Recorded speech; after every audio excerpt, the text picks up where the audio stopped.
The House Elections Committee will come to order. Would the clerk please take the attendance? Chair Cerniglia. Here. Representatives Wagella, Hope, Here. Colzar, Here. Burns, Here. Churches, Present. Smith, Present. DeBoyer. Here. Madam Chair, you have a quorum. Thank you. Representative Churches makes a motion to adopt the minutes from the April 20, 2023 meeting. Without objections, the minutes are adopted. For today's agenda, we will start out with testimony on House Bill 4413. However, we will actually start with Secretary Benson, who will be testifying on House Bill 4413 and 4210. Welcome, Secretary Benson.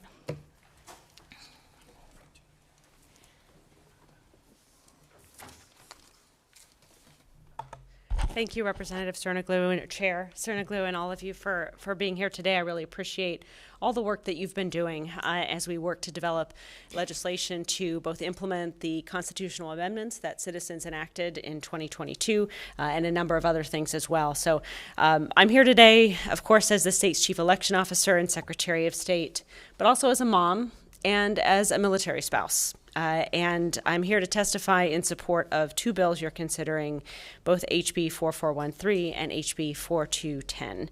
The first of those, 4413, would, as you all know, amend our campaign finance law to explicitly allow candidates who are parents to use campaign funds to pay for child care when it's made necessary by the demands of a campaign or service in public office. As all of you know, running for office presents unique challenges when you're a parent of a small child. And while I loved bringing my son with me to various campaign events last year, it also takes a toll. And access to childcare is necessary to ensure parents are able to both take care of our kids and run for office. Now, in Michigan, only 9 lawmakers are also mothers of young children under the age of 18. We rank 23rd out of 50 states for the number of moms who are serving as lawmakers. And in addition to that, 28 states already allow candidates for office to use campaign funds for childcare. These are laws that have been passed in a bipartisan way in legislatures all around the country and are continuing to gain steam, especially because also at the federal level, campaign funds may be used to pay for childcare expenses incurred as a direct result of a campaign or officeholder activity. So Michigan law is currently silent on this. I believe it is implied in our current law as a permissible expenditure, but this bill would make the allowance clear and explicit. And particularly that's important as new individuals are coming into the process and want to learn about the ins and outs of being a candidate and also a parent. So I do encourage you to support Michigan's parents by enacting HB 4413 and supporting making Michigan a place where everyone has the support needed to serve and to lead. I'm also grateful to the committee for taking up HB 4210, which would allow us to ensure every Michigander serving overseas and their spouses and dependents are able to securely return their ballots in every election. Now, this change is needed to fix some errors and potential unconstitutionality in the legislation enacted last year that was limited in scope to only service members stationed overseas. The current law does not recognize that when an individual service member is stationed overseas on military orders, the immediate family who must accompany them are also included on those orders. This bill will recognize that and will recognize their service, their sacrifice, and the unique role they are playing as part of our military community. Spouses and dependents who are stationed on overseas orders also face the same challenges as any other military service member when it comes to returning their ballots on time. And importantly, a total of 31 states and Washington, D.C. allow some form of electronic return of ballots for military service members. Michigan is the only state in the country to exclude military spouses and dependents from that protection. That's right, not a single other state that enables the secure electronic return of overseas ballots blocks spouses and dependents from accessing that same right. So I want to paint a picture for you on how this will play out in the upcoming elections if this bill is not enacted to rectify this omission.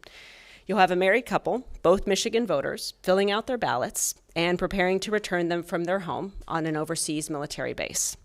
One of them will have the option to return that ballot electronically through our state secure portal, and the other will not. And in the vast majority of cases, the spouse who will not be able to return it with the same ease will be female. So I urge you to adopt this legislation to ensure all members of our military community serving overseas have the option for the secure electronic return of their ballots. I want to add just a few final points with regards to implementation of the existing law governing electronic return of ballots and today's legislation. As you all know, one of my top priorities as the state's chief election officer is ensuring our elections are secure and also that voters can trust the outcome as an accurate reflection of the will of the people. To that end, we are aware and have spoken to many cybersecurity experts about the importance of ensuring that the electronic return of ballots and an auditable paper trail are part of the process. My office is committed to continuing to work with the nation's top cybersecurity experts, as we've done throughout my administration, to mitigate any risks involved with this new proposal. We're exploring a hybrid model that would be custom built for Michigan and still require the voter overseas to print and sign their ballot before scanning and returning it. Under this hybrid model, an iteration of which is already in place in Colorado, electronically returned ballots would be printed by the local clerk to be run through the tabulator, creating an auditable paper trail. We would also encourage voters to send a follow-up hard copy of their ballot so that it can be kept on record as well for any subsequent audits to the program. I also want to address a second false assumption that emerged in the drafting of the original legislation, that the possession of a Common Access Card, or CAC, is necessary to ensure the secure electronic transmission of ballots. In a nutshell, it's not. First, of the more than a dozen states, as I mentioned, that allow some sort of electronic ballot return for military voters, none of them rely on the CAC as a component of the portal. That's because, while a CAC card can provide access to a secure government portal overseas, they do not necessarily protect the electronic transmission of ballots across intermediary countries and across the United States. So the use of a CAC fails to mitigate the security risks I mentioned earlier, but also, importantly, we do not have permission from the Department of Defense to integrate the use of a CAC into the ballot transmission portals. So we're stuck and unable to implement the current law without that permission. Now, all that said, I'm confident that in any system we implement in Michigan, we'll be able to support the secure electronic return of ballots for military spouses, dependents, and their service members stationed overseas, and will ensure that it works for everyone equally. I'm committed to continuing to ensure we work with solution-oriented, data-driven cybersecurity experts to ensure we incorporate their feedback when possible when implementing the law. And finally, I want you to encourage you to think about considering expanding the bill to include Michigan's citizens with print disabilities, because as we've looked at other states that have the same proposal in place, we also have found the importance of ensuring the Americans with Disabilities Act is complied with and followed so that our current law is fully inclusive and constitutionally sound. We want to avoid any potential lawsuits over violations of the ADA, and you all can do this as well by considering an amendment to the current law that would include citizens with print disabilities in this protection. So thank you again for holding a hearing on this important legislation. I hope we can soon see an enactment of both of these laws into our policies, and my office stands ready to ensure the secure implementation of all of them in advance of the upcoming election cycle. Thanks. Thank you, Secretary Benson. I believe we have a question from Representative Kolazar. Thank you, Madam Chair, and thank you, Secretary. Especially thank you for addressing the CAC card issue when I was asked about why we can't have spouses electronically transmitting ballots. That was the reason I was given by the previous sponsor, so thank you. My question has to do with, in terms of voter drop-off from military member to spouse because of a spouse's inability to electronically transmit ballots. Do we have any idea how bad that would be, or is there any data out there that says when you don't give the spouse the same ability as the military member, how many of them just don't vote? Well, in speaking with a number of spouses, I talked to one who, and I can send you her response, where she said, sending mail from, there was a post office on the base, so you have that, but you'd have to run around, find a stamp, and she said in the past she finds herself wondering why even vote at all, and that it creates, in particular, a sense of why Michigan is the only state where she has to go through the additional hoops when her husband does not. And that was something that's also of consideration to me, looking at this from a national standpoint, where you not only have this disparate impact affecting families overseas, but there's no other state that can say the same. And so you have that spouse who has to run around finding the stamp and questions whether or not to vote at all, then saying, well, none of my other friends in other states, in Georgia and in other states have to, or in Florida, have to go through these same hoops in order to vote. And it sends the wrong message at a time when we should be doing everything we can, and I say this from experience, to ensure these individuals feel supported and included, both in the military community and in our community here in Michigan. I'll also mention, in terms of the vast numbers, we're not talking about thousands of people being included. We're talking about potentially a few hundred. In November 2022, a total of 3,500 overseas military service members and their families, their spouses and dependents, requested ballots be mailed to them on a base in the highest turnout election in our state's history, where 5.5 million voted. There was a total of about 3,500 of ballots. And so while a large number of them were presumably service members themselves, several of them were also spouses and dependents. And so we're talking about individual experiences that would be affected, but not an aggregate so large that would have a dramatic impact on our overall electorate in our state. Thank you. We also have a question from Representative Smith. Thank you, Secretary Benson, and for being here and presenting that. And with 4 federal agencies and the Department of Homeland Security that have stated that they concluded in a risk assessment that the electronic ballot return creates significant security in the risk to the confidentiality of the ballot, and the voter data and the view electronic ballot return as high risk. I'm just wondering what the solution would be if they don't deem this as being very secure, and this measure, I mean, it sounds like a plan of what you're saying, but how do we know that that really is going to work? Yeah, we've been talking with a lot of the federal agencies and the dozens of other states that have already implemented this, including states like Colorado, who have done so in response to some of those concerns that have been addressed through creating an auditable paper trail, which I think is really important. So we intend to essentially learn from those states like West Virginia and others who have gone through this already, and see what may have led to different risk assessments in the past, and actually build a portal. And again, the current law requires us to do this anyway, so we're, this is just expanding the current law, but build that portal, and we've already begun those conversations in a way that will respond to any and manage any risks that have been identified, and ensure that we are in a position to make Michigan a model for how this issue is actually solved. I think every one of us here wants to solve this issue. None of us want to be in a position where we're telling military service members or their family members it's too hard for us to figure out how to make sure you can vote with ease. None of us want to see those ballots sent by overseas military members returned undeliverable, as I've personally experienced. So we all have to solve this, and I actually am excited for Michigan to be in the lead of working with other states who've been looking at this for a long time, and our federal partners, to solve this by creating and ensuring there's an auditable paper trail, so that after the fact we can continue to examine and identify if there's any aberrations that occurred, they can be rectified and addressed. Okay, I have one more quick follow-up question. Is that okay?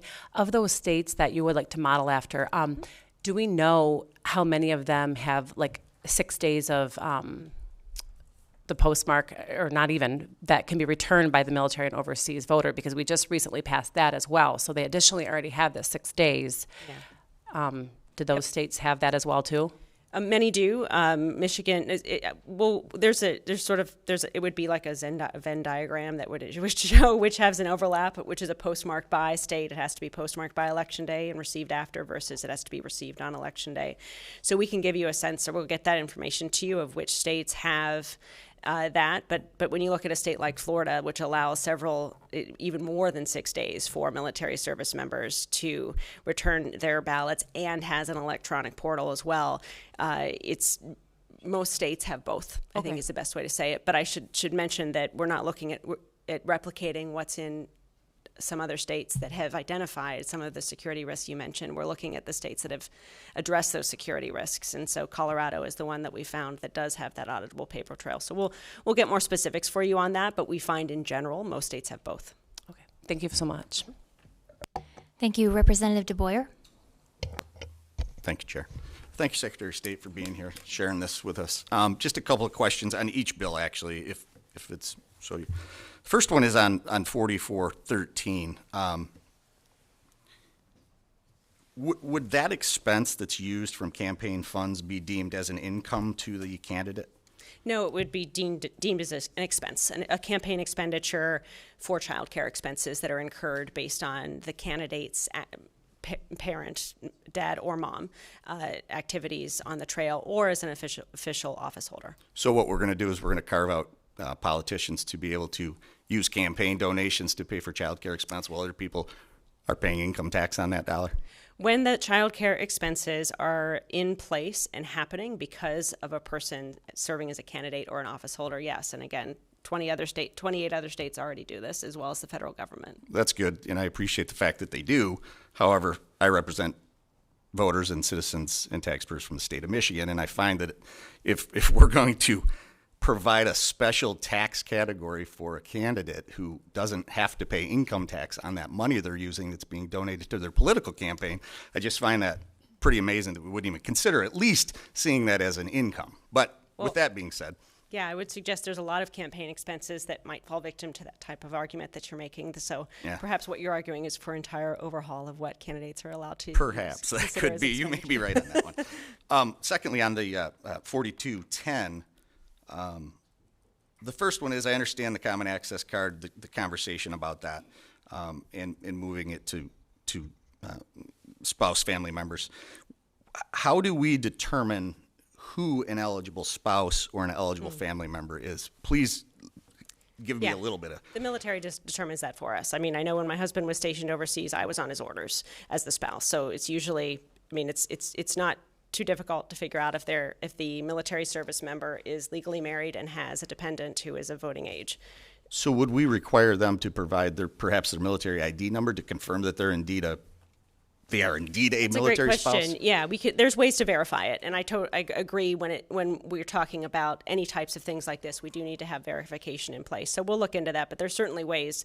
The orders, which actually explicitly spell out who is included on those orders, would be one of the ways to do that. So in some fashion, that information would have to be provided to be eligible to qualify to return your ballot that way. If the spouse wouldn't be on the military base living with the service member if they weren't otherwise eligible to be there. So well, but that's the address itself may suggest. In fairness, there's circumstances by which that they don't live on a military base, that they live perhaps in housing, but it would be military in general subsidized housing either way. Yeah. I mean, it would not be difficult to sort of identify the same address as the service member that they're affiliated with. So, but point taken. I think making sure there's some verification is important. Yeah. So obviously, you look at it from a security perspective, right? And whether perception or reality, perception is reality, and security.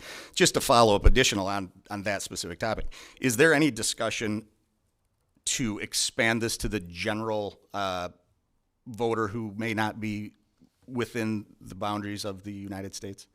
Other overseas voters, I think there should be a discussion about that, certainly for building a secure portal, but that's not what we're here to talk about today. Okay.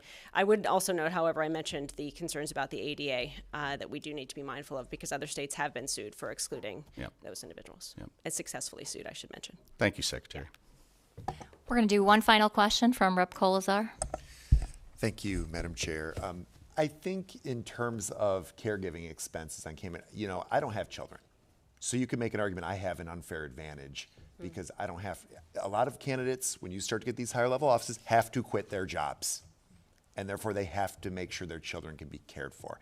And correct me if I'm wrong, but if you don't like the idea of your candidate using campaign finances for childcare, you don't have to donate to that candidate, correct?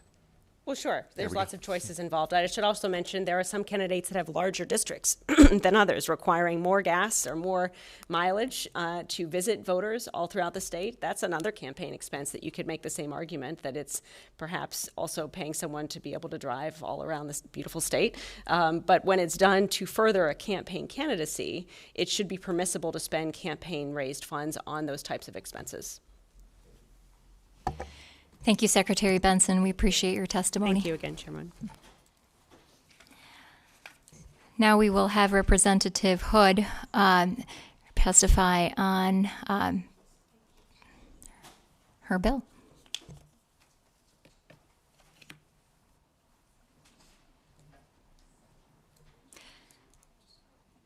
Welcome, Representative Hood. Thank you for joining us. Good morning, and thank you so much for having me. I want to thank all of you for hearing this bill, and specifically Chairwoman Cerniglu for prioritizing this hearing so quickly. It's wonderful to be here today. Your timely leadership will not be forgotten by the state of Michigan. House Bill 4413 proposes allowing the use of campaign fund contributions and expenditures to pay for child care and caregiving expenses. In 2018, the Federal Elections Committee ruled that campaign funds raised by federal candidates could be used for dependent care. This bill would allow for dependent care to include child care as well as those caring for disabled adults and or elderly family members. And this would essentially replicate that federal ruling here in Michigan's state law. As legislators certainly know, the campaign cycle is an incredibly grueling and intensive time for everyone who is involved. A major issue for candidates who are caregivers to confront before running for office is how their dependents will be taken care of when they are working to get elected. This issue became increasingly prescient to me in my third race for office, faced with 2 parents receiving cancer and immune treatments, and with 2 school-age children to care for. Getting out to meet voters became increasingly difficult. Professional supports had to be coordinated that would allow me the time required to campaign and to meet my goals. These moments made me keenly aware of 2 things. First, the privilege that I had with a well-supported family.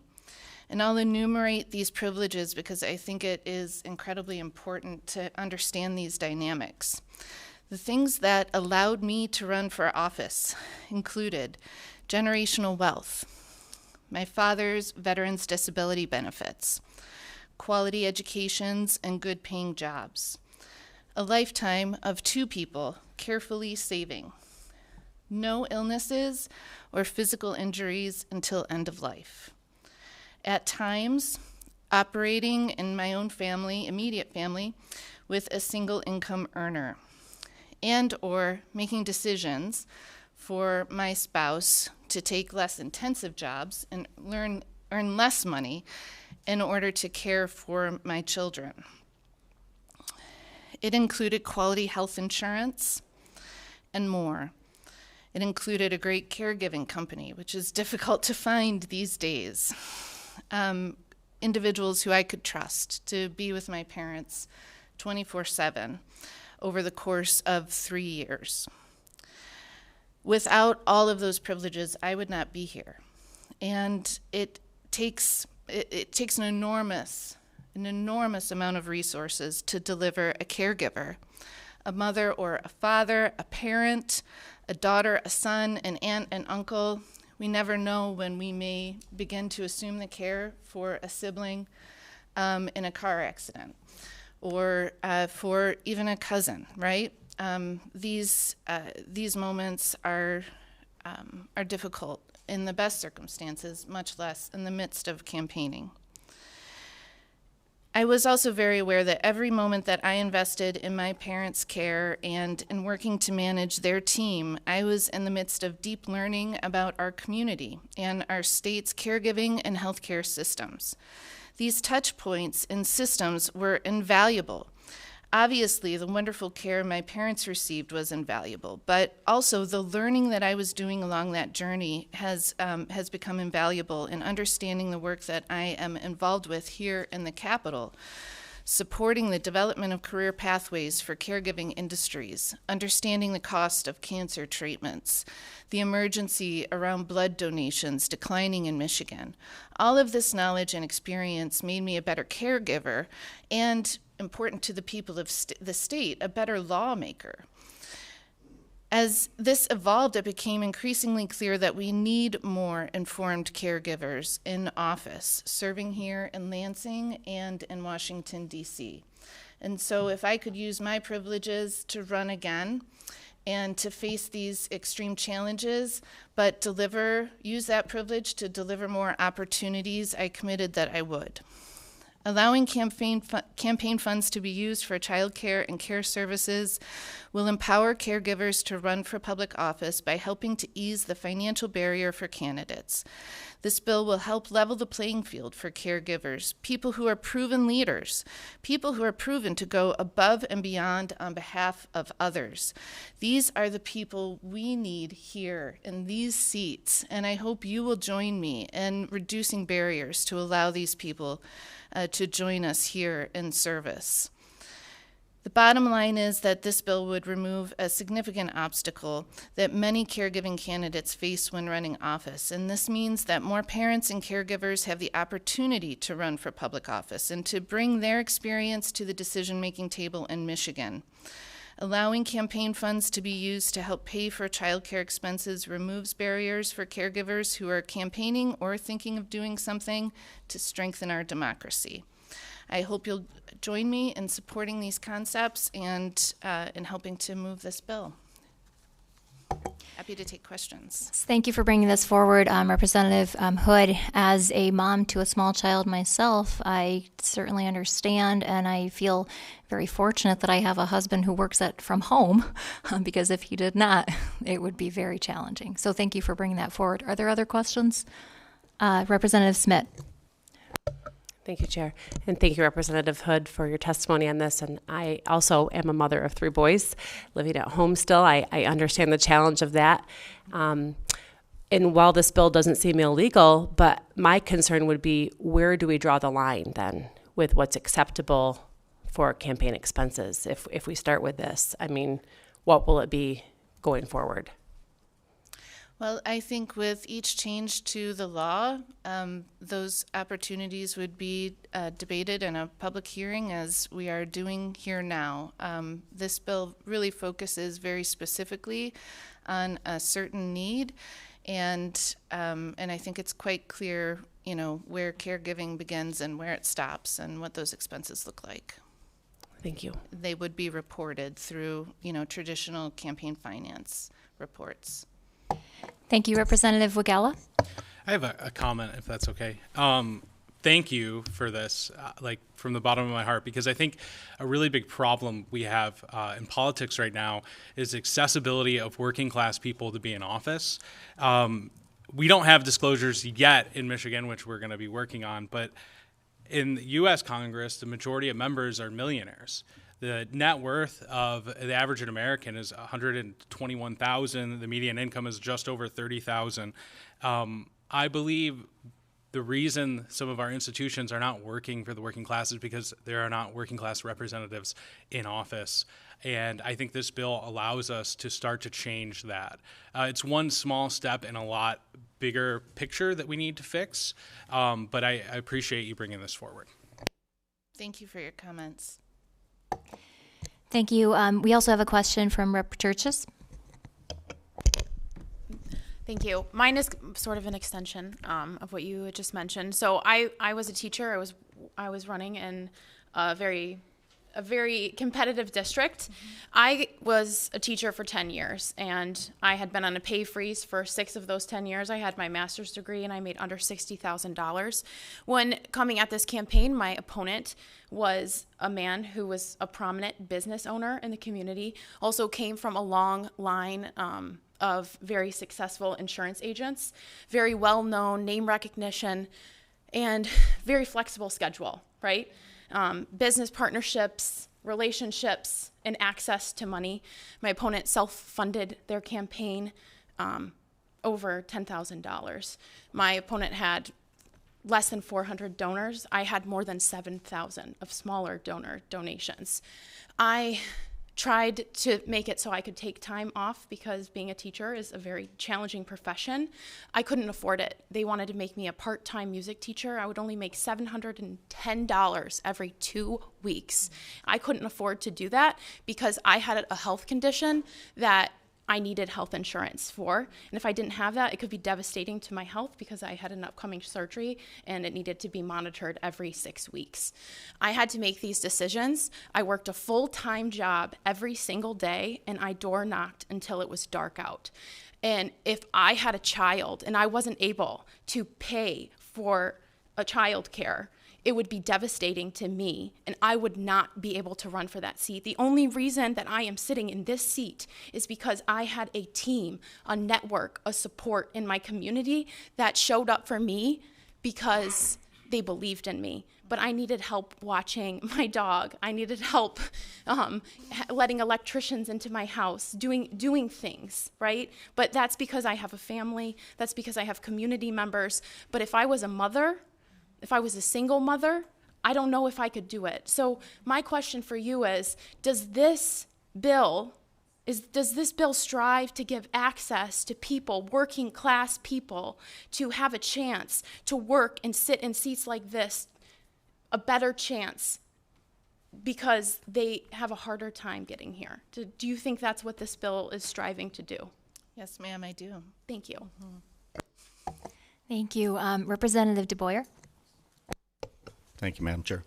Thank you for coming and speaking to your bill. Just a couple of questions, and in my opinion, the basis of my question is, I do see your passion, I do see your intent, but it seems to me again, and I stated it once, but it seems we're carving out a class of individuals here, which are candidates and politicians. Would you say that an auto mechanic or a school teacher is less deserving of that dollar amount, by the way, that's going to come to them taxed, that they're paying for childcare? Are we ranking ourselves as politicians ahead? Are we saying that we're more important than those individuals? Because if I give greater than $600 to my auto mechanic and say, hey, use this to pay for your childcare, I have to send him a 1099. He has to pay tax on that money. But we're going to say, send me money for a contribution to my campaign, and I can use that to pay for my childcare, tax-free, no income, anything. So my question is does that seem intrinsically fair to do that? Or should we perhaps look at that at a broader scale across the board for all involved with child care expenses? Because I would argue that my job is no more important than the school teacher that taught my kids, is no more important than the mechanic that fixes my car. Well, Mr. DeBoer, I'll refer to the Secretary Benson's comments that in order to address the tax issues that you bring up, we would need to entirely reform campaign finance practices in this state. Which I think, we all have been having conversations. Maybe we need to. But in my mind, we need to do that with more people in office who, like you and I, are everyday wage earners and understand who needs to be represented and who needs to be centered. In this case, working class people who are raising families and trying to make their communities better. Those are the folks who are centered in this bill. Further, I would point to our extensive investments in early childhood education, which doubles as very high quality childcare for us, and our investments in things like TRICARE, which allows employers and workers and the state to collaborate in helping to fund childcare. There is a need overall to deal with caregiving, the costs of caregiving here in the state, and we're helping to subsidize wages for caregivers, our CNAs, and individuals who are caring for our seniors and other disabled persons in the state. So I would say across the board, we're trying to eliminate barriers and systems that keep people from being successful and keep people from pursuing their dreams and keep people from in a place where they are free to run for office. They have the freedom and the ability and the agility to be able to walk this path, this career path. So yeah, is it going to help the mechanic if the mechanic wants to run for office? Absolutely. It's going to make running for office more achievable for that mechanic who will need to replace their caregiving services and roles in their family, regardless of, again, of who they're caregiving for. And I think it serves all of us. And again, I would encourage you bringing those points to broader discussions about campaign finance reform and how we should fund our efforts to run for office. Until then, this bill is a proven way of increasing access to the privilege and the ability to serve the people of, in this case, our state, and in the case of the federal court's decision, people across the nation. Mm-hmm. Well, I just think it's, the example of the auto mechanic. I think that why don't we provide that benefit to that auto mechanic if they choose to be an auto mechanic as opposed to be a politician? That's all. I would encourage us to find ways, multiple ways, including tax breaks, to make dependent care more affordable for people, and it is a fundamental valued service in society. I would agree with that. We need to be leaders and to make that happen. I'm just not sure that your argument is applicable to this bill specifically. Thank you. We're going to move on to, we're going to have 3 more quick questions. You're 2 more quick questions from Representative Burns. Thank you, Madam Chair, and thank you, Representative, for your testimony today. I really appreciate your thoughtfulness and your work in bringing this bill forward. And I think what we're really talking about here is accessibility, and I think that's what this bill aims to accomplish. And I would say, my colleague makes a good argument for equity throughout professions with regard to access to childcare, and perhaps also an argument for universal childcare. And I hope that that is a space that we can move towards soon. And again, I think this bill is a great step in that direction. So thank you so much for being here today and for sharing your comments on the bill. Representative Hope. Really quickly, I echo those sentiments. I appreciate this bill, but I wanted to ask a question. Maybe I missed something. The payment to the child care provider would not be tax-free income to the child care provider. Is that right? Correct. Okay. The example of the auto mechanic and the right. I think child care. Representative DeBoyer is trying to say that a mechanic's income is taxed. He or she would pay income tax, or they, and this income, obviously not direct income to the candidate's personal wealth or revenue, but income to the campaign is not taxed. That's a campaign finance issue. Yes, yeah, I would agree. I mean, that's almost a question of whether we should be taxing campaign contributions at all, which we are not going to take up today for this bill, but you can certainly request a bill on that. So thank you, Representative Hood, for your testimony. We are going to have Vote Mama come and either join you or take your place up here. And is Vote Mama here? Oh, Amanda McDonald from Vote Mama. Oh, there you are. Okay, sorry about that. We're running a little short of time, so if you could keep it under 5 minutes, we'd appreciate it. Thank you. You bet. Not a problem. And I apologize in advance. I just landed from a flight, so if there's background noise, I apologize. But good morning. Thank you all. My name is Sarah Haig. I'm the Chief Program Officer at Vote Mama Foundation, here to speak in strong support of House Bill 4413. Child care obligations are one of the major factors that families consider when weighing their decision to run for office. In many states, it costs more to spend an infant to child care than to complete a mortgage payment. It's just not an expense working families can take on, especially while campaigning. As we heard in 2018, the Federal Election Commission approved federal candidates' ability to spend campaign funds on child care through a unanimous bipartisan vote. But this ruling does not apply to state and local candidates. Our foundation, Vote Mama Foundation, is working to approve the use of campaign funds for dependent care by state and local candidates in all 50 states. As of today, 28 states, both Democrat and Republican, have brought their state statutes in line with federal regulations. States like Arkansas, Colorado, Illinois, Montana, Vermont, and Washington all allow for candidates to use their campaign dollars on expanded caregiver expenses to include those for any dependent, just as this bill does.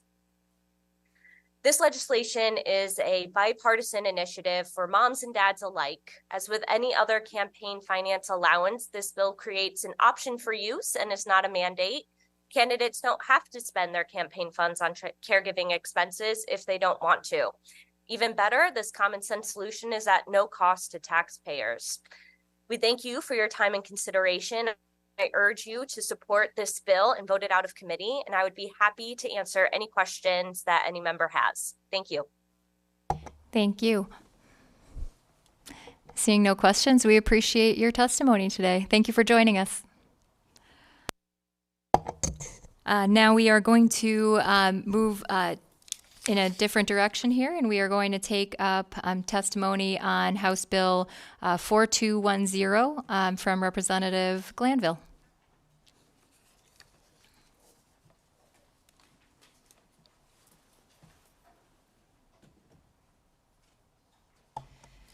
Good morning. Thank you, Madam Chair and members of the committee. I come before you today to provide testimony in support of my bill, HB 4210, and my H1 sub, which is also before you today, which aims to implement electronic absentee voting return for spouses and dependents of active military personnel absent from their place of residence. As a staunch advocate for democratic participation, I firmly believe that this bill is a vital step towards ensuring the voting rights of our brave service members and their families. I'm pleased to note that I am not alone in this endeavor. This bill has received bipartisan support in co-sponsorship. And after my brief introductory remarks, we will hear from others who support this legislation and from Veterans Affairs to help us better understand some of the barriers service members and their families face while voting and carrying out their civic duties. Some of the speakers include Aaron Shore, the Legislative Policy Director from the Michigan Department of State. Of course, we already heard from Secretary of State Benson. Vice Commander Scott Nichols from the Irwin Press Corps American Legion Post 46, who traveled here today from Ann Arbor. He will be speaking in support of the bill as a veteran.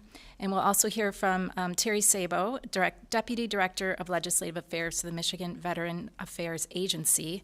The agency itself is neutral, and they will be sharing some information with us based on their understanding of service members' experiences.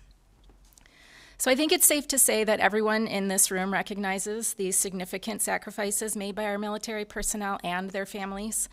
The commitment and dedication demonstrated by those serving in the armed forces are commendable and often require them to be stationed far from their homes and loved ones. In such circumstances, it is only fair that we take every measure to facilitate their ability to exercise their fundamental right to vote, regardless of their physical location.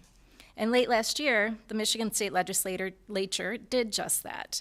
With broad bipartisan support, electronic returns of absentee ballots were approved for eligible members. That is to say, a member of a uniformed service on active duty or a merchant marine, as defined in PA 306, subsection 6 and 13. Expanding voting for military spouses and families would further demonstrate that we recognize the sacrifices made by our service members and their families. It would also demonstrate that we value their participation in shaping the future of our state and nation. By providing spouses and dependents with the tools necessary to exercise their right to return their absentee ballots electronically, we honor their service and dedication while fostering a more inclusive and representative democracy. Lastly, it demonstrates a shared commitment with our military members to promote and uphold democratic values around the world. By expanding the electronic return of absentee ballots for military spouses and dependents, we can eliminate the numerous barriers they currently face when attempting to participate in the democratic process. The challenges associated with traditional absentee voting methods, such as slow mail delivery, lost ballots, and tight timelines, have the potential to disenfranchise those serving overseas and their families. These individuals already face unique hardships and should not encounter additional obstacles when trying to engage in the very foundation of the democratic process they are dedicated to protecting and preserving.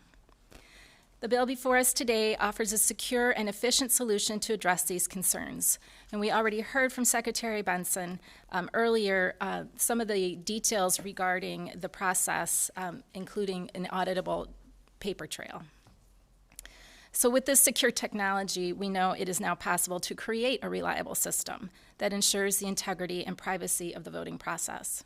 By allowing military spouses and dependents to return their absentee ballots electronically, we provide them with a convenient and reliable means to return their ballots from anywhere in the world, overcoming the challenges posed by distance and time zones. I urge committee members to support and advance HB 4210 and the H1 sub to enable the electronic return of absentee ballots for spouses and dependents of active military personnel absent from their place of residence.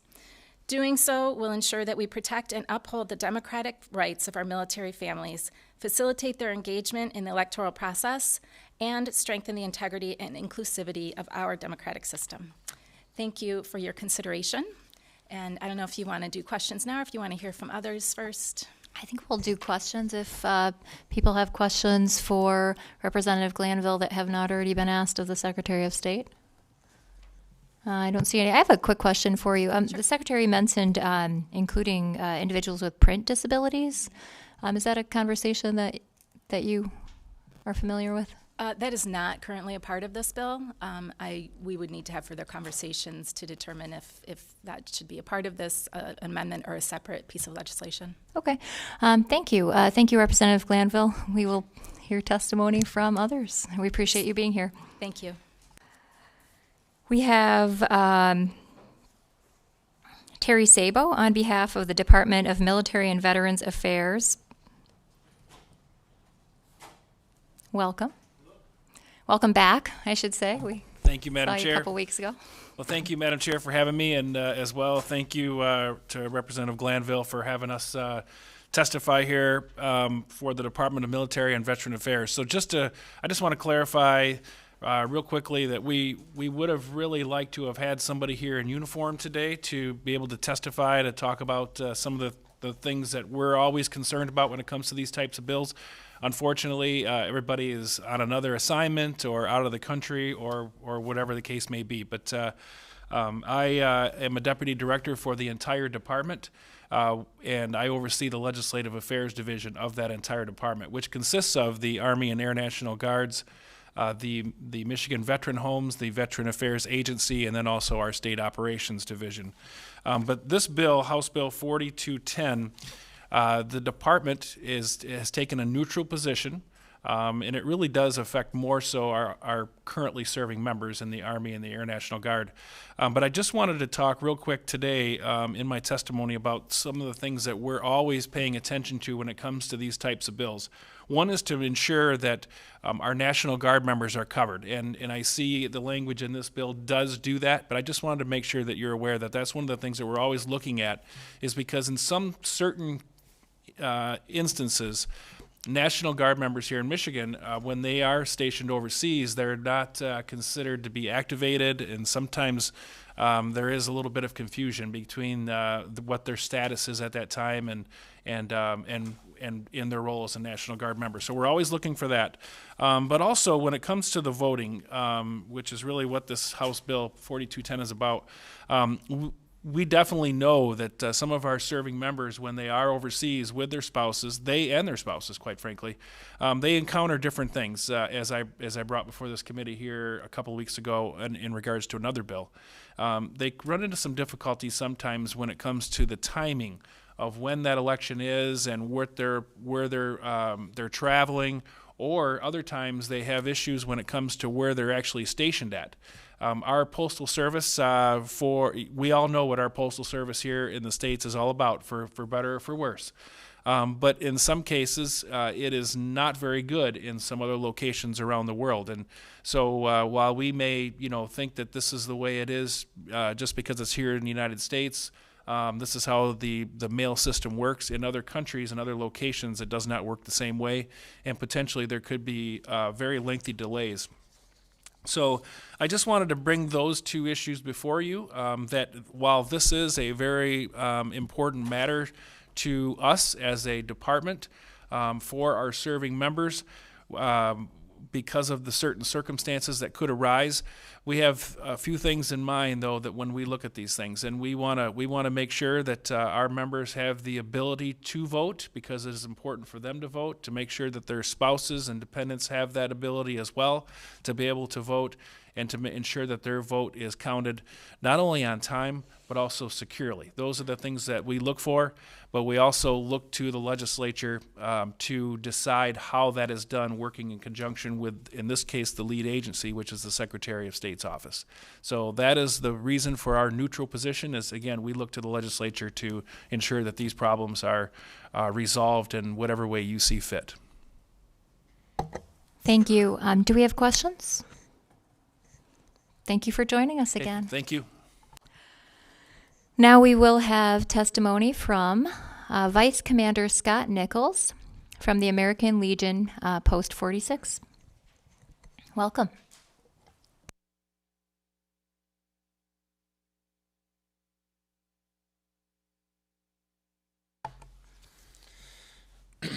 Honorable Chairperson, as a veteran with a family history of military service, I am honored to provide my testimony in support of House Bill 4210, legislation that allows spouses and dependents to electronically return their absentee ballots. My own military background includes enlisting in the United States Army in 1983 as a military policeman and being stationed in West Germany during the Cold War. I then transferred to the U.S. Army Reserve and entered the ROTC program at MSU. Receiving a commission as a second lieutenant in the Michigan National Guard with Company F 425 Airborne Infantry, I left service as a first lieutenant after 9 years. I'm also proud to say that my son, PFC Anthony Nichols, is currently stationed at Fort Gregg Adams in Virginia after enlisting in the U.S. Army. Additionally, two cousins, Gerald and Lyle Nichols, served in the U.S. Army and U.S. Navy respectively during the Vietnam War. My cousin Donald Paul was taken prisoner during the Korean War and was listed as MIA until he was released from a POW camp in China. Our family's military history goes back generations and touches nearly every major U.S. conflict, beginning with my great-great-grandfather, Daniel Nichols, and his three brothers, who served in the New Hampshire militia during the Revolutionary War. As a member of the American Legion Post 46 in Ann Arbor and National Society Sons of the American Revolution, I take great pride in my family's military heritage and the sacrifices made by our service members and their families. Military spouses and dependents play a critical role in the well-being of our troops. Ensuring that we recognize this and that they have the ability to participate in our country's democratic process is not only our responsibility, but it's simply a way to show our appreciation for their sacrifices. By providing time to electronically return their absentee ballots to Michigan, we can help alleviate the burden that they face in trying to exercise their constitutional right to vote. This is not only crucial for our democracy, but also for the morale of our service members and their families. In conclusion, I urge the committee to support House Bill 4210. As a veteran with a family history of military service, I believe that this bill is an important way to honor the sacrifices made by military families, past and present, and to ensure that their voices are heard in our country's democratic process long into the future. Thank you very much. Thank you, and thank you for your service. I don't see any questions, so we appreciate you being with us here today. I'm going to call on Chris Swope, the Lansing City Clerk, representing the Michigan Association of Municipal Clerks.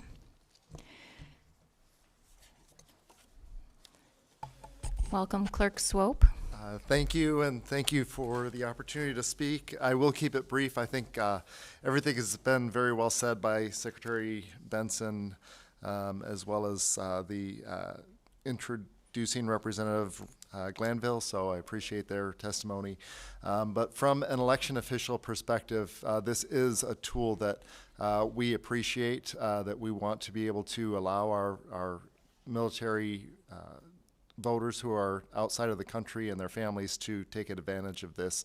It's one of those things that just breaks the heart when you receive a ballot a day or two too late to be counted for an election. So between this opportunity as well as the recently enacted opportunity to have that extra 6-day period between one of the two methods, we should have most of our military voters and their families with the ability to vote.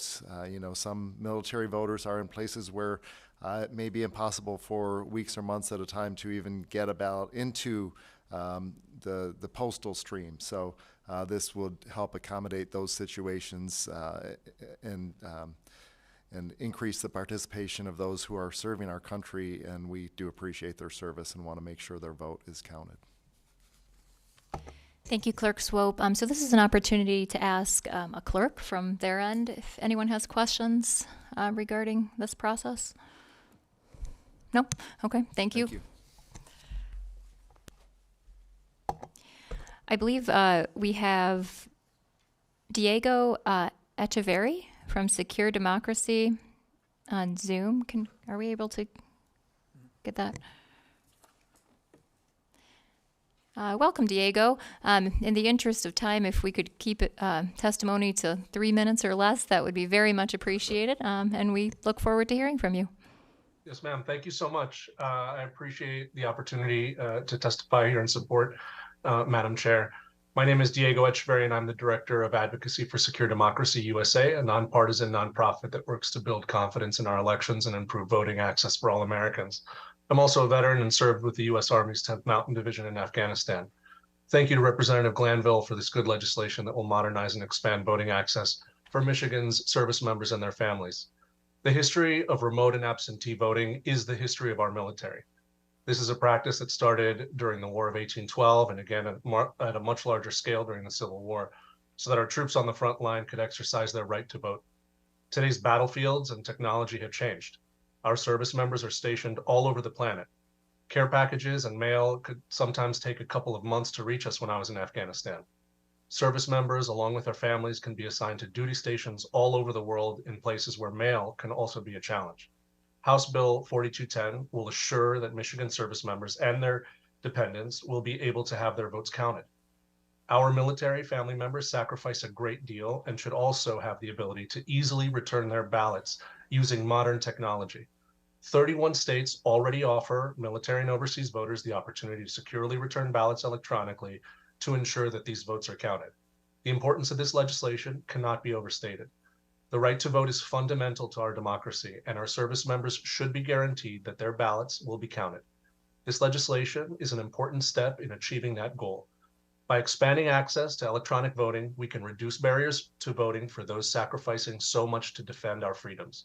I urge the committee to support House Bill 4210 by modernizing and expanding voting access for our service members and their families. We are taking a crucial step towards ensuring that every vote counts. Thank you for your attention to this important matter. Thank you for your testimony. Thank you for being here. And we are going to now hear testimony from, I believe we have Cynthia Richardson from Pure Integrity Michigan Elections, wishes to testify on both bills. So I called you first because you want to talk about both bills. And looks like 3 minutes, which is perfect because that's about how long we have. Thank you, Chair Cerniglo, and thank you to the committee members. My name is Cynthia Richardson, and I am a lifelong Michigan resident. I'd like to thank the committee for hearing testimony from the citizens of the state. I'm here today to speak in opposition of House Bills 4210 and 4413. This statement, submitted on behalf of Pure Integrity Michigan Elections, known as PIME, comes with the support of Stand Up Michigan, Michigan Fair Elections, and the Freedom Alliance Project. PIME is a peaceful, issue-based, nonpartisan movement. We welcome all who support election integrity and the U.S. and Michigan constitutions. House Bill 4210 proposes to expand electronic voting beyond the active uniformed services voter to active military spouses. We know active military personnel are granted this convenience because while on active duty overseas, they may be serving on a front line or during wartime in a foxhole or in a classified location to protect our country. Active military spouses remain at a physical address where they may receive their absentee voter ballot. There's nothing preventing the spouse or family members from receiving their AVB to their residence. They don't have the need for this bill. There are a significant number of things that could go wrong with House Bill 4210 that would compromise the integrity of Michigan's election system. Significant risk to open our election system up to email hacking and fraud. Removes the signature verification step because signatures cannot be verified by email. No physical address to a Michigan residence is required. No proof of residency is required, such as a driver's license, a state-issue ID, or a utility bill. As an election worker, I have not experienced military personnel nor their family members having issues with the current voting process in place with their local clerk. What this bill proposes is to expand vote by email. There's a significant amount of evidence that email accounts are not secure and can easily be compromised by hackers and phishing techniques. House Bill 4210 potentially creates more work for election workers to complete the complete after polls close at 8 p.m. Have all of you worked at your local elections? Have you worked the polls? Because I have. And there are never enough election workers, and most are requested to work the full day starting at 6 a.m. And work that needs to be completed after 8 p.m. may take several hours when workers have already put in a 14-hour day. I recall leaving my township after 2 a.m. when I worked the November 2020 election. Other elections I've worked were nothing less than a 15-hour day. Again, PIME does not support House Bill 4210. House Bill 4413 proposes to allow the use of campaign funds to pay for child care expenses, security, or supervision. Campaign contributions need to go toward expenses related to campaigning, not toward everyday personal responsibilities one needs to manage while they run for office. And this was kind of brought up a few times, that this is going to be a slippery slope. Where does this end? Where do the requests for campaign funds and tapping into campaign funds end? What is to prevent candidates and elected officials from further expanding campaign finance laws to allow them to supplement their income? Housing, transportation, private schooling, cosmetic surgery, etc. I could go on all morning. Many candidates who are elected register to run again not long after they start in office, which means the elected official will have long-term covered child care. The citizens of Michigan who work and pay taxes do not have this luxury. So why should candidates and elected officials be so privileged as to tap into their campaign funds for this expense? There is a lot that is not being considered with House Bill 4413, and this will only lead to opening the floodgates of special treatment for those providing a civic duty on behalf of its citizens. PIME does not support House Bill 4413. Thank you. I will take questions. I see no questions. Thank you for your testimony. Thank you.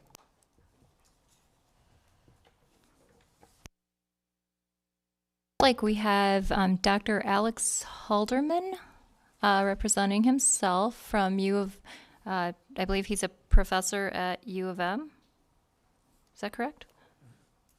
Yes. Welcome. Thank you, Chair, Just Sernuglo. thank you, Dr. Halderman. Sorry, don't mean to interrupt you. Just want to note that it looks like you wanted 7 minutes. If you could keep it to 3, we would appreciate it. We want to try to get through everyone who wants to speak today. But thank you for being with us. Thank you. Thank you to you and to the entire committee for the opportunity to address you today. My name is J. Alex Halderman, and I am professor of computer science and engineering at the University of Michigan in Ann Arbor, where I lead U of M's cybersecurity research group. I've testified to the U.S. House and to the Senate about election cybersecurity issues, and I was appointed by Secretary Benson to co-chair Michigan's Election Security Advisory Commission. HB 4210 is well-intentioned, but I'm concerned that the bill as written would seriously undermine the security of Michigan's elections. The bedrock of Michigan elections has long been the simple fact that every vote is cast on a piece of paper, which can't later be changed in any kind of cyber attack. Michigan's paper ballots can be audited or even recounted by hand, resolving any reasonable doubt about whether hacking or computer error could have affected results. Well-audited paper ballots are endorsed by practically every election security expert, and they provide an assurance that is easy to explain to skeptical voters. In contrast to our paper-based system, there's overwhelming scientific consensus that electronic ballot return cannot be adequately secured. The National Academies, the U.S. Vote Foundation, a joint report by CISA, NIST, EAC, and the FBI, and Michigan's own Election Security Advisory Commission all agree that no existing technology can resolve such systems' inherent vulnerability to digital tampering. Just last year, an expert panel was convened at UC Berkeley to develop standards for securing electronic ballot return in an effort that was funded by major proponents of online voting, Tusk Philanthropies. This standards panel disbanded after concluding that securing electronically returned ballots was at present impossible. HB 4210 does not simply expand the scope of who is eligible to return ballots online. The bill would remove the most important security protection in the existing statute, the requirement that ballots be digitally signed utilizing the military's Common Access Card system. I'm encouraged that Secretary Benson has instead suggested including a requirement that voters return an auditable paper ballot along with an electronically transmitted version. Under one such model, the electronic ballot would be escrowed and used only in case the paper ballot was not delivered in time to be counted. Relying on the electronic ballots would then only rarely be necessary because of the new 6-day grace period for overseas voters, which would minimize the amount of electronic tampering possible. Unfortunately, HB 4210 as drafted does not include any kind of auditability or paper trail requirements. This is a truly unfortunate omission. Under Secretary Benson's administration, Michigan has established itself as a leader in election security. HB 4210 would jeopardize that position, and on the eve of a presidential election that will likely place the state again in the national spotlight, I urge you to consult a wider range of scientists and experts before proceeding with this legislation. To that end, I'd like to direct you to a letter opposing the bill from the American Association for the Advancement of Science and the Association for Computing Machinery, two of the leading scientific professional societies. The letter was signed by 30 of Michigan's most preeminent computing researchers, including the chair of computer science at U of M. I and these other experts are available to work with you to collaboratively identify policies which can accomplish the laudable goals of HB 4210 without introducing undue risk to Michigan elections. Some other states are not following the science on the issue of electronic ballot return, but this is no reason for Michigan to do the same. At a time when elections continue to face potential attacks from America's adversaries, and when voter confidence is being undermined for political advantage, Michigan cannot afford risking exposing our democracy to these grave risks. Thank you, and I'd be happy to respond to any questions.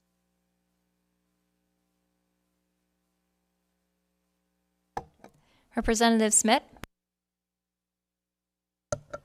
Thank you, Alex. Thank you, Madam Chair, and Alex, for giving your testimony. You mentioned that you were appointed on the Commission of Election Integrity under Secretary Benson. Could you explain a little bit more about your role in that and qualifications for that? The qualifications, the commission, the Election Security Advisory Commission was composed of local and state election officials from the state of Michigan and national leading experts in cybersecurity and election security. I was the co-chair of that commission. Thank you. Representative DeBoer. Thank you, Madam Chair. Dr. Halderman, so I'm certain you're obviously familiar with the process that is done by local clerks when it comes to pre-election testing, sealing of tabulators, all of the security features that are required, done publicly, that allow for the validation of those, of the results, the testing of the machines to make sure that they read the ballot the way they're supposed to read the ballots. I'm sure you're familiar with all that, obviously, because of your position. I just have a very simple question based on the understanding that we're on the same page. Does 4210 make the elections more secure or less secure? 4210 as drafted would make our elections less secure. It would introduce new risks because we don't have the technology to fully secure totally electronic ballot return the way that this bill which this bill would allow to be introduced. And that's not only my view, that's the consensus view of the national academies and the other groups that I mentioned. Thank you, Michigan Doctor. has a well-secured system today of paper ballots for every vote that can be audited. We're introducing and expanding risk-limiting audits, which are an excellent technology for making sure the announced results exactly match the outcome on those paper ballots. But we don't know how to audit ballots that are only returned electronically. That's why it's so important to make sure that what we're getting back from voters overseas in almost every case is going to be a piece of paper that the voter could see. So I have a question, and then Representative Wagella has a question. I believe the secretary said that they were going to print out the electronic ballot so that we did have something available for audits. I'm not sure if I heard that incorrectly, but it sounds like that is available. The second piece I was going to ask about, so the concern, is your concern that someone would kind of infiltrate the system and then change the votes on the electronic ballots? Is that your concern? So let me give you an illustration.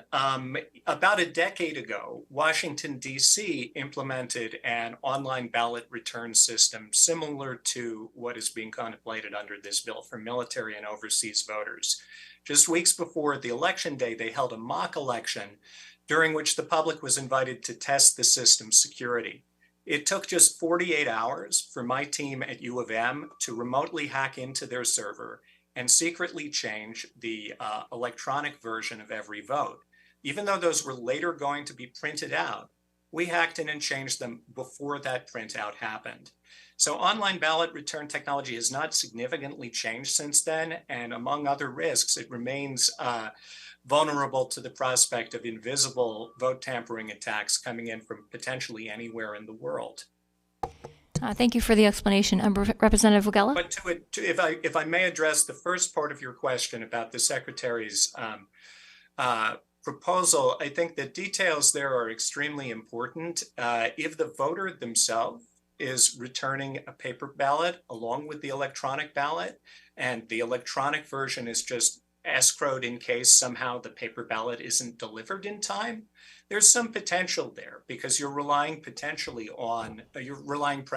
on that auditable paper record, except in cases of an extreme emergency where the mail has been disrupted in some way and the vote hasn't come back even within that 6-day grace period.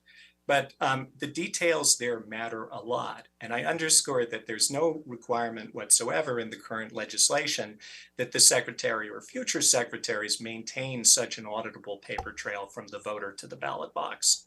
Thank you, Representative Wagella. So I had a question, and forgive me if this was answered earlier, my colleagues, but my understanding is that the bill to allow veterans to vote electronically was last session and it hasn't been implemented yet. This would be expanding that. Do any other states allow something like this currently, and how has that gone so far from what you've seen? There are states that have a variety of different, a wide variety of policies here.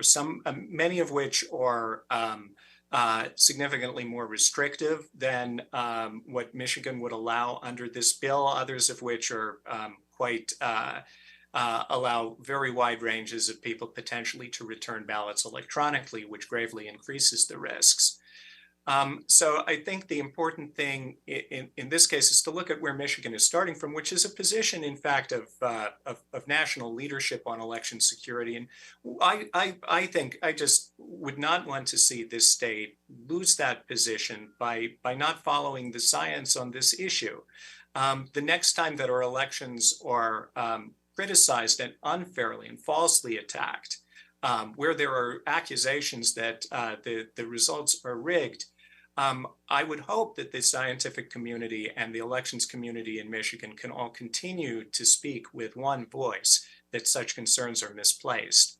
But truly the introduction and enlargement of a technology as dangerous as electronic ballot return in Michigan is going to put future election results at risk.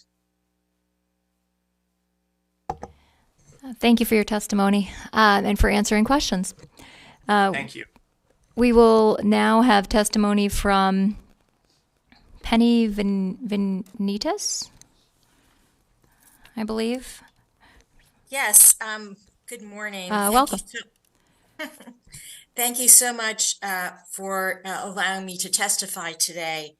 I am Penny Venitas. I'm a distinguished clinical professor of law, the Dickinson R. Debevoise Scholar, and the director of the International Human Rights Clinic at Rutgers University Law School in New Jersey. Among other things, I am an expert in legal issues related to voting machine security and the legal implications of using voting machines that are vulnerable to attack. I have the greatest respect for Secretary of State Benson and most of her policies.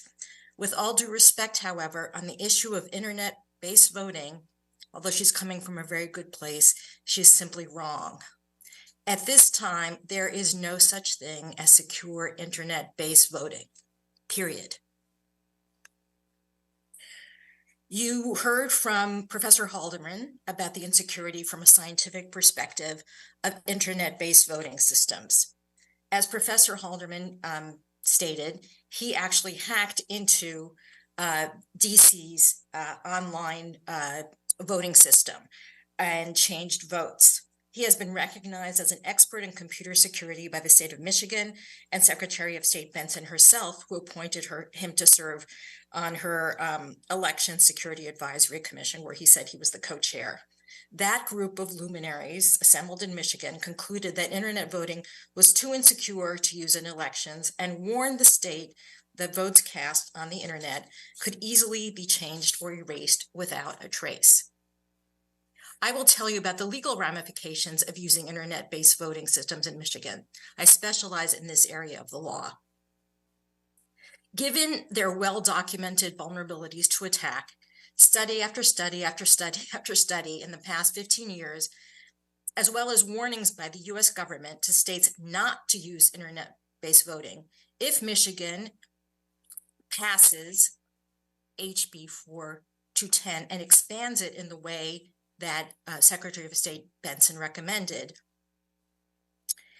Michigan opens itself up to legal attack under the equal protection clauses of the US and Michigan constitutions, the quote-unquote purity of elections clause of the Michigan Constitution, and the Americans with Disability Act, as well as other federal and state statutes. That is because we know that votes cast on internet-based systems can be manipulated. That's not according to me. It is according to the US government and every scientific study conducted in the US by the most respected and well-credentialed computer security experts in this country. So, to put it in more simple terms, if Michigan allows votes to be cast on the internet, given all the uncontested science that Michigan knows, from the very get-go, the Michigan legislature and Michiganders will know that votes cast on the internet are more vulnerable to attack. To put it another way, if internet voting is permitted in Michigan, the state is telling voters who cast their ballots on the internet that Michigan is ignoring all of that science, and that the federal government's warnings also are not taken into account and is knowingly jeopardizing ballots cast on the internet. Michigan is essentially telling voters, we don't care enough about your vote to protect it, and that opens Michigan up to legal liability.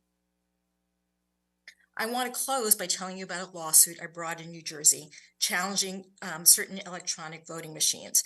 That litigation lasted roughly 10 years. The judge issued a 100-page opinion and a 20-page order after 2 multi-month trials. We did not win every aspect of our challenge, but we did secure an uncontested victory in an area that the judge thought was so clear-cut that even our adversaries' experts agreed with us. A court order was issued in 2010 in New Jersey for the entire state that said unequivocally and clearly that the internet should never be used in voting. And this was based on New Jersey law and the New Jersey Constitution, which are very similar to the Michigan Constitution in this regard. The judge's order said that internet voting should never be used in any form because votes sent via the internet can be manipulated without a trace, as Professor Haldeman told you. 10 years later, in the spring of 2020, during the presidential primary season, and this is the height of the COVID pandemic before we had vaccines, there were several entities that tried to introduce internet voting, including the state of New Jersey, to help various vulnerable populations. And their efforts were unsuccessful. a different judge than the judge who issued the 2010 order, issued an order stating, again, unequivocally, that internet voting was just too insecure to entrust with any votes, even the votes of the most vulnerable members of our communities. That there was a third attempt to start internet voting by the ACLU and voting rights disability groups in 2010. And again, the courts denied that those efforts. Their intentions were good, but internet I hate to voting, interrupt you, but we do have 4 other people who want to testify. Yes, so if you could I'm wrap up. just closing up. Thank you. It's just too insecure. Allowing internet voting puts at risk and casts doubts on the election results and places the votes of the most vulnerable members of our population at risk, and the most important votes of members of our communities at risk, including the votes of members of military families. Thank you very much for allowing me to testify. Thank you. I believe we have a question from Representative Kolazar. Thank you. Would having an auditable paper trail address your concerns? Well, as I said, I fully support Secretary of State Benson's many policies, including having an auditable paper trail. But as Professor Halderman testified, the statute does not fully contemplate the protections that are needed in order to secure, to make sure that votes cast electronically are really placeholders and that the paper ballot vote counts. Additionally, there's an easy fix. Secretary of State Benson talked about how difficult it was for folks to find stamps to cast their ballots.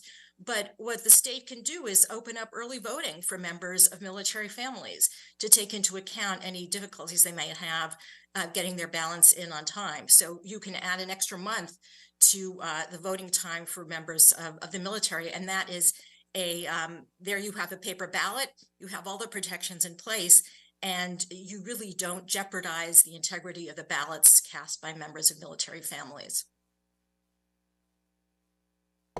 Thank you. Thank you for your testimony. We are going to move on to Susanna Goodman Susan Greenhalgh from Free Speech for People. Thank you, Chair Soniglu and members of the committee for the opportunity to testify today in opposition to HB 4210. I am a senior advisor on election security for Free Speech for People, a national nonprofit, nonpartisan organization committed to defending our democracy and Constitution. We are part of a coalition of pro-voter, pro-democracy groups that includes Common Cause, Public Citizen, and Verified Voting. Our work is centered around education, advocacy, and legal actions to protect and expand access to the ballot for all voters, and to oppose policies that restrict access. But this work isn't enough. The right to vote is meaningless if we cannot be sure those votes will count properly. That's why our position on electronic ballot return is consistent with that of the Department of Homeland Security, which is to reject electronic ballot return. If electronic ballot return could be done securely, we would be the first in line to advocate for it, but it is not. I've studied electronic ballot return for over 15 years and have written 3 reports examining its policies, research, and history. I would like to address the misconception that because over 30 states currently allow electronic ballot return, this means it can be done securely. This is completely inaccurate. Most states passed laws to allow electronic ballot return during the 90s and early 2000s, and this was a time when the Department of Defense had been tasked by Congress to develop a secure electronic ballot return system for military and overseas voters. So there was an expectation that the DoD would soon offer an electronic ballot return that states could opt in to use. That's why they passed these laws. The project was scrapped after an in-depth security review revealed that there were fundamental unsolvable security problems that were identified by Dr. Halderman. Congress and the federal government invested millions in research to try to solve these security issues. But after years of research, the federal researchers concluded it could not develop a model for secure electronic ballot return. Because it couldn't be made secure, in 2015, Congress repealed the DoD project and it was abandoned. This is why there is no federal funding or program for electronic ballot return. Since 2015, even more conclusive research has affirmed these conclusions and this is reflected in the 2024 agency risk assessment that you should have. However, most states passed laws to allow electronic return before all of this federal research was done and before the DHS risk assessment was issued. Michigan has the benefit of this research and should heed the grave security warnings. With what we know now of the insolvable security risks, the escalating threat landscape that we have been warned about by our federal intelligence agencies, and the crisis in confidence of elections, we need to repeal electronic ballot return, not expand it. We recognize that vendors are representing to election administrators that they can build reasonably secure products, but these claims are not backed by any independent, publicly reviewable studies, and the vendors aren't regulated. Representations about security are based solely on the vendor's unverified claims. There's a vendor vying for business in Michigan. Democracy Live was recently excoriated in an expose which revealed that it had sought to pay for biased academic research. That would be used to counter the heaps of legitimate security research against online voting. We urge you to vote no on HB 4210. I thank you for the opportunity to testify today and I'm happy to answer any questions. Thank you for your testimony. We're going to move on to Susanna Goodman from Common Cause. Hi, thank you very much. Susanna, we have very limited time, so if you could be very brief, then we will be able to hear from the other people who wanted to speak as well. Sure. My name is Susanna Goodman. I work at Common Cause. I'm the director of our election security program representing our Michigan chapter, which is 44,000 members strong. We commend this committee for its work implementing the Promote the Vote legislation. It will go a long way to ensuring overseas voters' ballots are counted. Unfortunately, we have serious concerns about this legislation. We share your goals of enfranchising every voter in Michigan, and we urge the Secretary of State to work closely with security experts before passing this bill and expanding internet voting in Michigan. As you know, the head of DHS's Cybersecurity and Infrastructure Security Agency has warned that U.S. election infrastructure is a target, and that nation-state actors such as Russia and China have interfered with U.S. election infrastructure before, and they can do it again. Furthermore, developments in AI and hacking tools make such interference difficult to detect, and that is why the Department of Homeland Security has called electronic return of voted ballots high risk. We know that there are mobile voting app makers and internet voting system vendors that may state that their products are secure, but unfortunately, this is not the case. Furthermore, unlike the voting machines deployed in Michigan, there are no national or federal security standards for internet voting systems. They simply don't exist. To solve this problem, a couple years ago, the University of California Center for Security and Politics convened election officials, cybersecurity experts, and experts in accessibility to try to develop standards. The working group was chaired by none other than former Homeland Security Secretary Janet Napolitano. Unfortunately, even that august group stated upon the release of its final report last December, they couldn't even begin to develop standards. They wrote, the working group concludes that the current cybersecurity environment and state of technology make it infeasible for the working group to draft responsible standards to support the use of internet ballot return in U.S. public elections.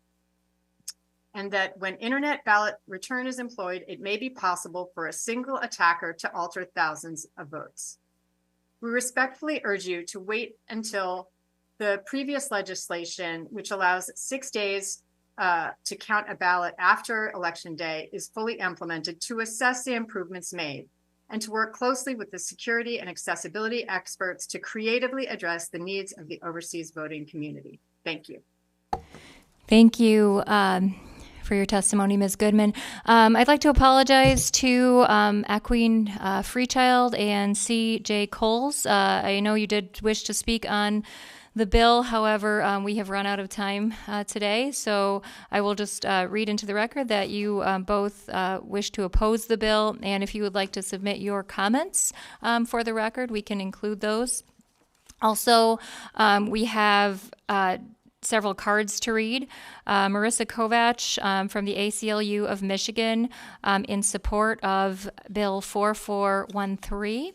Dave Hodgkins from Michigan Municipal League in support of House Bill 4413.